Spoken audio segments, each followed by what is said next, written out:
Olá, amigos e amigas da internet, irmãos e irmãs de Deus Espírita. Sejam muito bem-vindos ao canal NEP Grupo Socorrista Emmanuel. Eu sou Marcos, voluntário do Grupo Socorrista Emmanuel, ligado à Aliança Espírita Evangélica. Então vamos dar prosseguimento aqui ao nosso estudo do livro O que é o Espiritismo de Allan Kardec.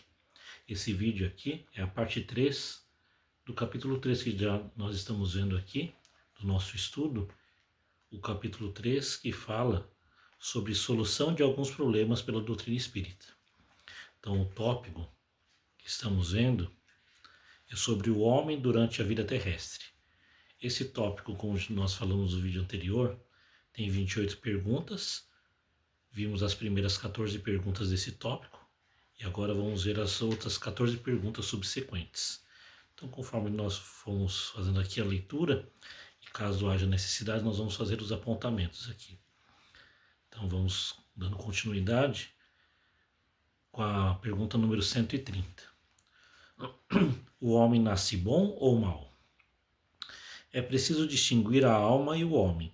A alma é criada simples e ignorante, quer dizer, nem boa nem má, mas suscetível, em virtude do seu livre-arbítrio, de tomar o caminho do bem ou do mal, ou melhor dizendo, de observar ou infringir as leis de Deus. O homem nasce bom ou mau conforme seja a encarnação de um espírito adiantado ou atrasado. Então Deus não cria no momento da nossa criação, em algum momento no universo, como fomos criados ali o princípio inteligente, nem bom nem mal. Nós que fazemos nossas escolhas, né? E conforme o adiantamento ou atraso do espírito, vai mostrando ali a condição moral dele e espiritual. Conforme for avançando, tanto em moralidade quanto em espiritualidade e também em intelectualidade, ele vai se afastando do mal, até chega o ponto de não ser mais um espírito errante, não ter mais a necessidade de reencarnar na Terra e entra já na classe dos espíritos puros. Mas para isso tem uma grande caminhada evolutiva. 131. Qual a origem do bem e do mal sobre a Terra e por que há mais mal do que bem? A origem do mal sobre a Terra resulta da imperfeição dos espíritos que aí estão encarnados.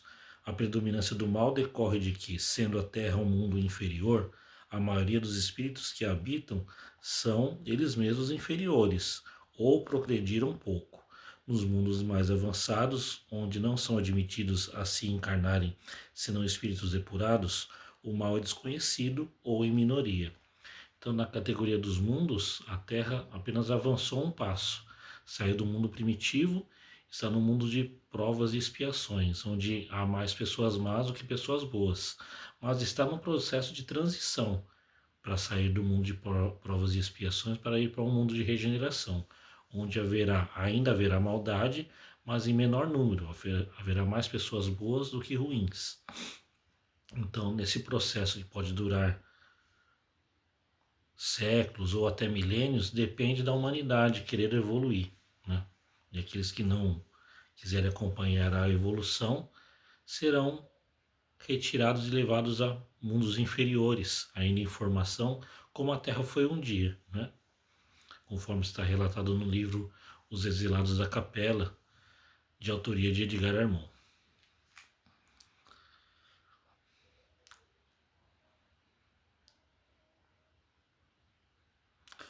132. Qual é a causa dos males que afligem a humanidade?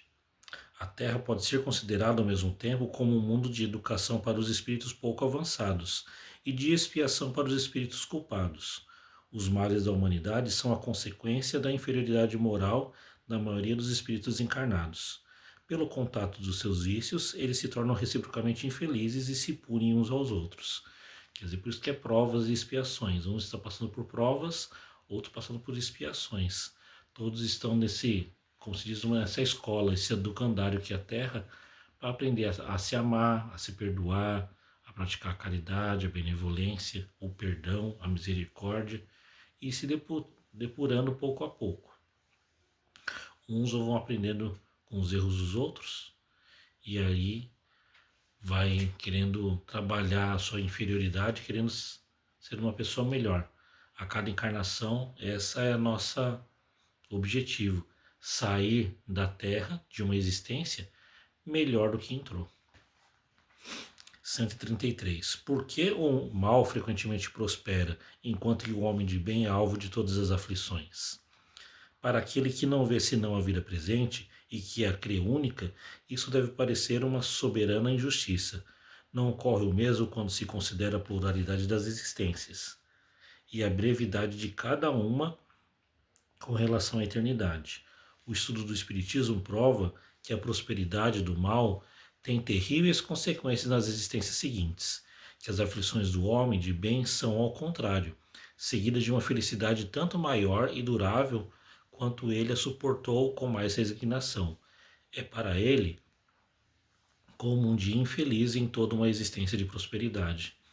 Então, quem só enxerga apenas a vida presente aqui, acha que o mal prospera, mas no momento de desencarnar vai ver tantas coisas ruins que deixou de fazer, a sua evolução estagnou, parou, e vai ter em outras existências pagar por esses erros.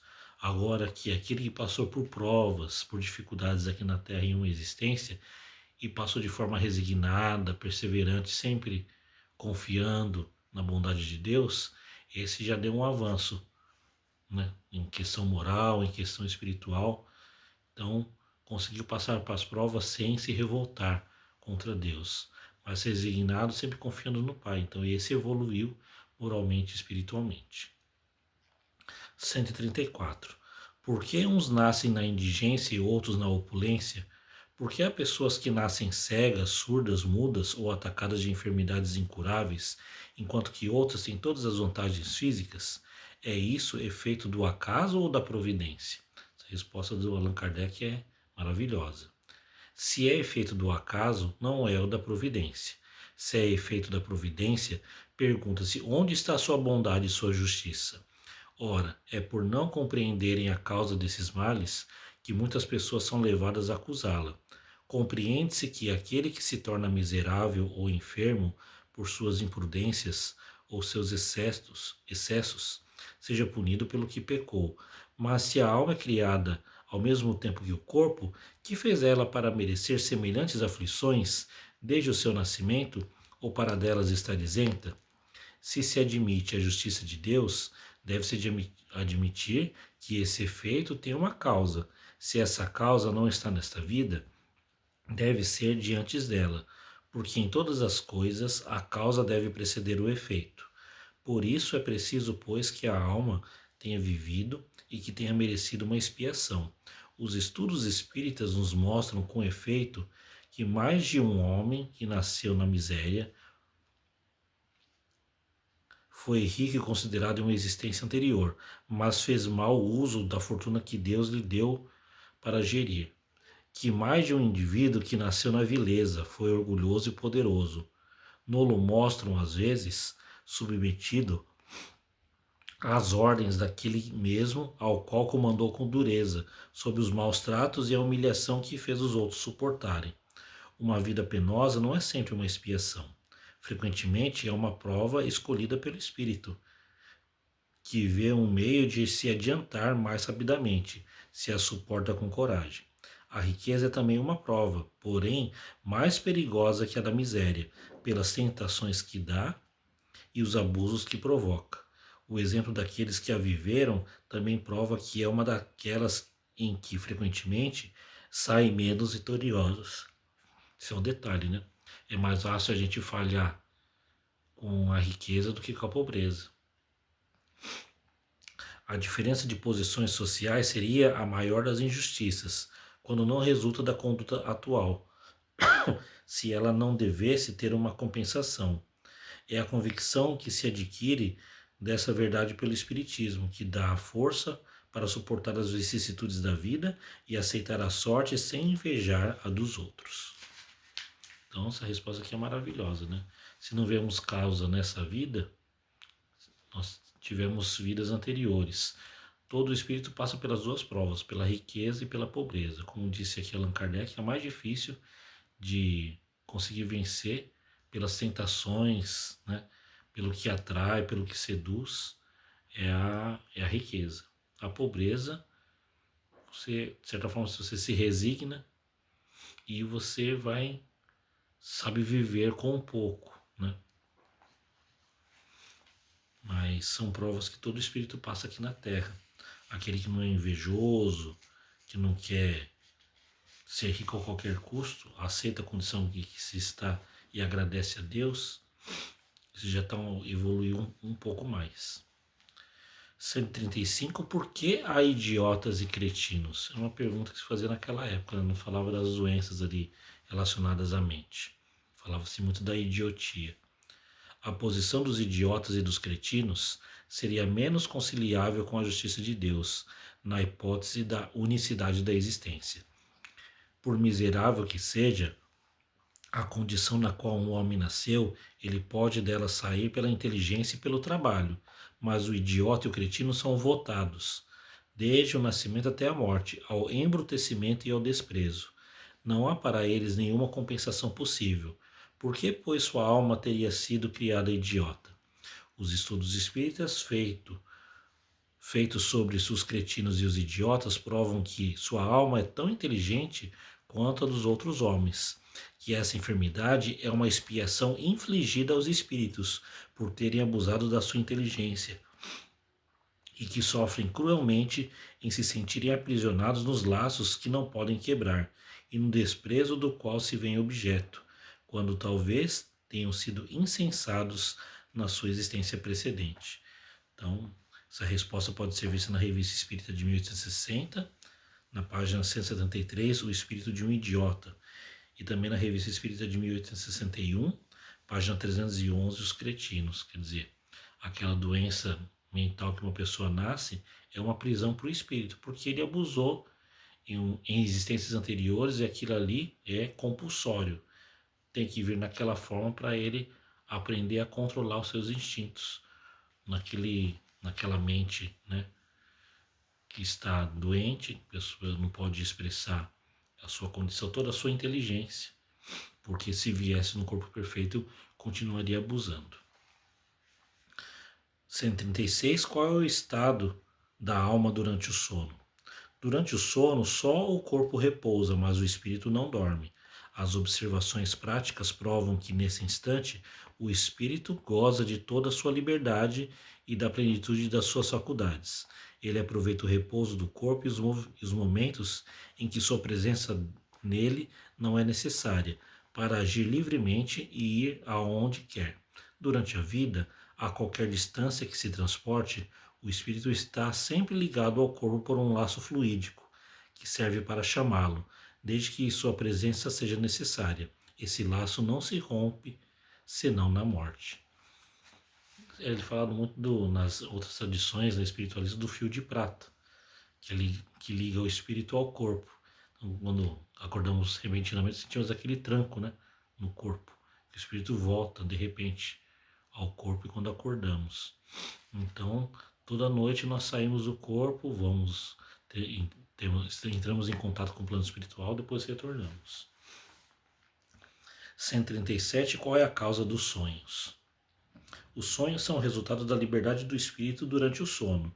Algumas vezes é a lembrança de lugares e de pessoas que o espírito viu ou visitou nesse estado. No Livro dos Espíritos vai falar sobre a emancipação da alma, sono, sonho, sonambulismo, segunda vista ou dupla vista, como está falado lá também, letargia, etc. Nas questões número 400 e seguinte. No Livro dos Médiuns vai falar sobre a evocação de pessoas vivas, questão número 284. E na Revista Espírita de 1860, o espírito de um lado e o corpo do outro, esse artigo, e também na Revista Espírita de 1860, estudo sobre o espírito das pessoas vivas. Então há um estudo mais aprofundado mais sobre isso nessas 3 obras de Allan Kardec. As Revistas Espíritas, o Livro dos Médiuns e mais aprofundado mesmo são as questões no Livro dos Espíritos. De onde vêm os pressentimentos? São lembranças vagas e intuitivas do que o espírito aprendeu nesses momentos de liberdade e algumas vezes advertências ocultas dadas pelos espíritos benevolentes. Quer dizer, nesses momentos que nós retornamos, depois de uma noite de sono, nós temos nuances, não lembramos completamente, mas fica aquela sensação de pressentimento. Não significa que aquele ato tivermos contato no plano espiritual, vai ocorrer, mas fica aquela sensação. 139. Por que há sobre a terra selvagens e homens civilizados? Sem a pré-existência da alma, essa questão é insolúvel, a menos que se admita que Deus criou almas selvagens e almas civilizadas, o que seria a negação da sua justiça. Por outro lado, a razão recusa admitir que depois da morte, a alma do selvagem permaneça perpetuamente num estado de inferioridade, nem que ela esteja na mesma posição da do homem esclarecido.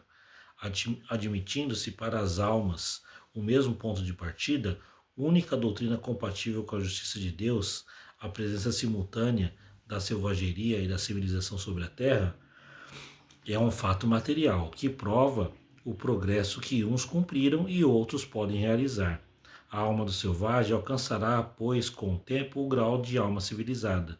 Mas, como todos os dias morrem selvagens, sua alma não pode alcançar esse grau senão nas encarnações sucessivas, cada vez mais aperfeiçoadas e apropriadas ao seu adiantamento, passando por todos os graus intermediários entre os dois pontos extremos. Quer dizer, na Terra, vários espíritos em condições de evolução diferentes. Conforme for reencarnando, o espírito vai evoluindo. 140. Não se poderia admitir, segundo a ideia de algumas pessoas, que a alma não se encarna senão uma vez e que ela cumpre seu progresso no estado de espírito ou em outras esferas? Essa proposição seria admissível se não houvesse sobre a Terra senão homens do mesmo grau moral e intelectual, quer dizer, todos tivessem o mesmo nível, né? Caso em que se poderia dizer que a Terra está afetada a um grau determinado. Ora, tem-se diante de si a prova contrária. Não se compreenderia com efeito que o selvagem não possa alcançar a civilização deste mundo, uma vez que há almas mais avançadas encarnadas sobre o mesmo globo, de onde é preciso concluir que a possibilidade da pluralidade das existências terrestres resulta dos próprios exemplos que se tem sob os olhos. Se fora de outro mundo, se fora de outro mundo, seria preciso explicar, primeiro, por que sua Terra teria o monopólio das encarnações. Quer dizer, o custo-benefício que Deus faz é, né, diante de tantos planetas, tantas galáxias, só a Terra é um planeta habitado. Não faz sentido. Segundo, por que tendo esse monopólio, aí se encontram almas encarnadas em todos os graus? Quer dizer, se é uma única existência, por que essa diferença? Também não faz sentido. Por isso a pluralidade das existências, né? Por isso Jesus já falou, há muitas moradas na casa de meu Pai. Então, vários planetas, vários mundos para vários níveis de espíritos. 141. Por que se encontram no meio de sociedades civilizadas seres de uma ferocidade semelhante à dos selvagens mais bárbaros? São espíritos muito inferiores, saídos de raças bárbaras, e que ensaiaram se reencarnar num meio que não é o seu, e onde se encontram deslocados, como se um camponês encontrasse de repente transportado para as altas rodas sociais. Aqui está uma nota de Allan Kardec. Não se poderia admitir, sem denegar a Deus, toda a justiça e toda a bondade, que a alma do criminoso endurecido tenha, na vida atual, o mesmo ponto de partida que a de um homem cheio de todas as virtudes. Se a alma não é anterior ao corpo, a do criminoso e a do homem de bem são tão novas uma como a outra. Por que uma seria boa e a outra má? Aí está a pergunta que ele deixa. Ele responde essa pergunta com outra pergunta no final. Onde está a justiça de Deus? 142. De onde vem o caráter distintivo dos povos? Aí fala já dos povos, né? Das nações. Do conjunto de espíritos. São espíritos que têm mais ou menos os mesmos gostos e as mesmas inclinações, que se encarnam no meio simpático e frequentemente no mesmo meio, onde podem satisfazer suas inclinações.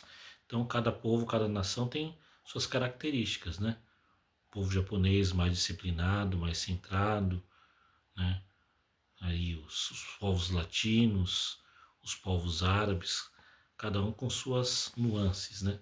São aglomerados de espíritos que nascem naquela nação. E a última questão aqui, a questão 143.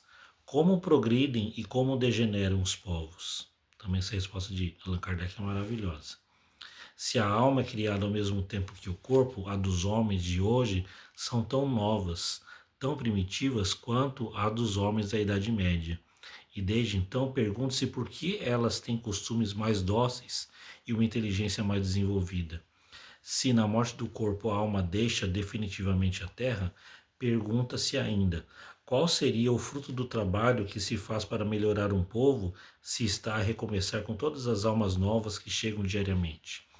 Os espíritos se encarnam em um meio simpático em relação com o grau de seu adiantamento. Um chinês, por exemplo, que progrediu suficientemente e não encontra na sua raça o meio correspondente ao grau que alcançou, se encarnará entre um povo mais avançado. À medida que uma geração dá um passo à frente, ele atrai por simpatia novos espíritos mais avançados, e que talvez seja os que viveram em um mesmo país, se progrediram, e é assim que passo a passo uma nação avança. Se a maioria dos novos fosse de uma natureza inferior, os velhos partindo cada dia e não retornando ao meio mais inferior, o povo degeneraria e acabaria por se extinguir. Que dá outra nota de Allan Kardec. Essas questões levantam outras que encontram sua solução no mesmo princípio. Por exemplo, de onde vem a diversidade de raças sobre a Terra? Há raças rebeldes ao progresso? A raça negra é suscetível de alcançar o nível das raças europeias? A escravidão é útil ao progresso das raças inferiores? Como pode se operar a transformação da humanidade? Todas essas perguntas, as respostas para essas perguntas estão no Livro dos Espíritos, na Lei do Progresso, questão número 776 e seguintes, na Revista de Espírita de 1862, no item Doutrina dos Anjos Decaídos, e também na mesma revista de 1862, Perfectibilidade da Raça Negra. Então não tem essa da raça, uma raça branca é mais evoluída, a raça negra é mais atrasada. É a raça humana. A melanina, a cor da pele, pouco interfere. Então, há seres evoluídos tanto na raça negra como degenerados como na raça branca. Então, é o espírito que conta, né? Não é o corpo, não é essa máquina, mas sim onde o espírito encarna, que deixa toda ali a sua bondade ou ainda a sua inferioridade moral. Então, esse foi o nosso estudo de hoje. No nosso próximo vídeo, que será a parte 4 do capítulo 3, nós iremos ver